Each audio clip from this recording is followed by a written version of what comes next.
Halo adik-adik semua, selamat datang di cerita seru kita hari ini. Wah, kakak senang banget nih bisa ketemu kalian lagi. Hari ini kita bakal dengerin sebuah kisah yang super keren tentang Nabi Yusuf alaihi salam.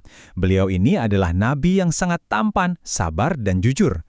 Udah siap dengerin ceritanya? Yuk, duduk yang manis, pasang telinganya baik-baik, dan kita mulai. Tapi tunggu dulu. Sebelum kita mulai ceritanya, kakak mau tanya nih. Tahukah adik-adik siapa ya nabi yang paling tampan dan pemaaf? Coba tebak. Sebutin namanya keras-keras dong dari rumah. Yak, betul banget. Jawabannya adalah Nabi Yusuf. Nah, kira-kira kenapa ya beliau disayang banget sama banyak orang? Yuk kita cari tahu sama-sama. Bagian pertama, anak baik yang disayang ayah. Nabi Yusuf ini adalah putra kesayangan ayahnya loh, yaitu Nabi Yakub alaihi salam. Kenapa bisa disayang banget? Soalnya, Nabi Yusuf punya sifat yang jempolan banget. Beliau tuh baik hati, rajin beribadah, selalu berkata jujur, dan pastinya sangat sopan. Nah, adik-adik, hal yang paling penting di sini adalah, kalau kita bersikap baik dan sopan kayak Nabi Yusuf, pasti deh semua orang di sekitar kita juga bakal sayang sama kita.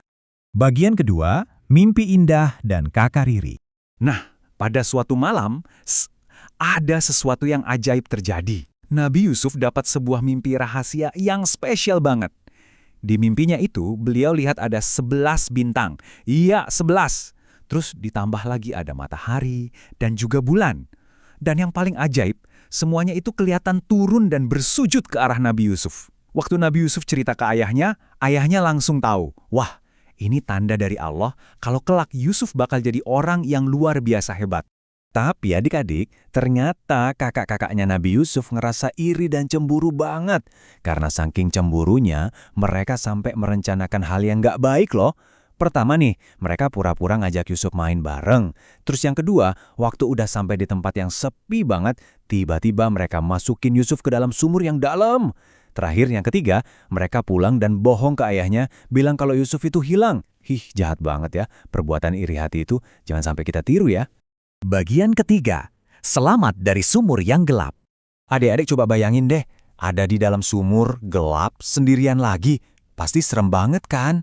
Tapi, Nabi Yusuf tetap tenang dan sabar loh. Dan tebak apa yang terjadi?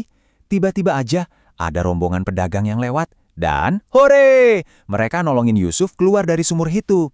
Jadi, ingat ya adik-adik, Allah itu selalu menolong hambanya yang baik. Meskipun lagi di tempat yang gelap dan menakutkan, pertolongan Allah pasti datang.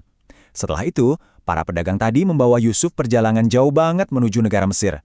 Bagian keempat, sabar berdoa di dalam penjara. Sampai di Mesir, Yusuf tumbuh jadi pemuda yang gagah dan baik hati. Tapi sayang, ujian datang lagi nih.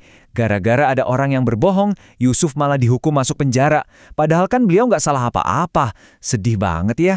Tapi, apakah Yusuf marah-marah sama Allah? Enggak dong. Di dalam penjara, Yusuf tetap sabar, rajin banget berdoa, dan malahan suka ngajak teman-temannya di sana buat berbuat baik.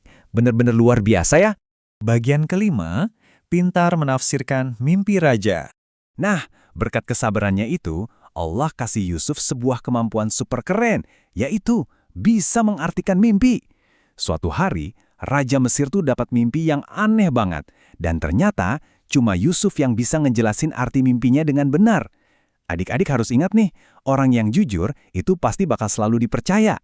Sang raja sampai kagum banget lihat kepintaran dan kejujuran Yusuf. Akhirnya, raja membebaskan Yusuf dan menjadikannya pemimpin hebat di Mesir buat nyimpan makanan biar rakyatnya nggak kelaparan. Wah, hebat banget kan? Yuk kita ingat-ingat lagi petualangan Nabi Yusuf yang luar biasa ini. Mulanya dari rumah yang nyaman bersama sang ayah, terus tiba-tiba dijahatin dan dibuang ke dalam sumur yang gelap. Sempat juga loh masuk penjara karena difitnah. Dan jeng-jeng, pada akhirnya menjadi pemimpin hebat di istana Mesir yang menolong banyak orang. Wah, ini sih benar-benar perjalanan dari seorang anak kecil yang jadi pahlawan. Bagian keenam, memaafkan dan berkumpul bersama keluarga. Waktu musim kelaparan datang, tebak siapa yang muncul? Kakak-kakaknya Yusuf datang jauh-jauh ke Mesir buat minta makanan. Mereka sampai kaget dan nangis terharu banget pas sadar kalau pemimpin hebat di depan mereka itu ternyata adalah Yusuf. Kalau dulu kakak-kakaknya punya sifat iri hati yang bikin mereka jadi jahat, beda banget sama Yusuf. Beliau milih buat tetap sabar dan memaafkan. Yusuf nggak balas dendam sama sekali loh. Akhirnya keluarga ini bisa kumpul bareng-bareng lagi dengan super bahagia. Nah, dari cerita yang keren banget ini, apa aja sih langkah-langkah kecil yang bisa adik-adik lakuin setiap hari? Gampang banget kok. Pertama, selalu berkata jujur. Kedua, jangan pernah iri hati sama teman kita ya. Ketiga, rajin-rajinlah belajar dan beribadah. Terus yang terakhir, jadilah anak yang gampang memaafkan kalau ada orang yang bikin salah. Jadi hal paling penting yang harus selalu kita ingat dari seluruh cerita ini adalah jadilah anak yang sabar, jujur, dan selalu memaafkan. Ini tuh rahasia loh, rahasia supaya kita disayang sama ayah, bunda, teman-teman, dan yang pasti selalu ditolong sama Allah. Nah, sekarang sebagai penutup, kakak mau tanya nih, dijawab keras-keras dari rumah ya, apakah adik-adik semua siap menjadi anak baik seperti Nabi Yusuf hari ini? Wah, kakak yakin 100% kalian semua pasti siap dan bisa jadi anak-anak yang hebat. Makasih banyak ya udah dengerin cerita ini bareng kakak. Sampai ketemu lagi di cerita-cerita asik kita selanjutnya. Dadah!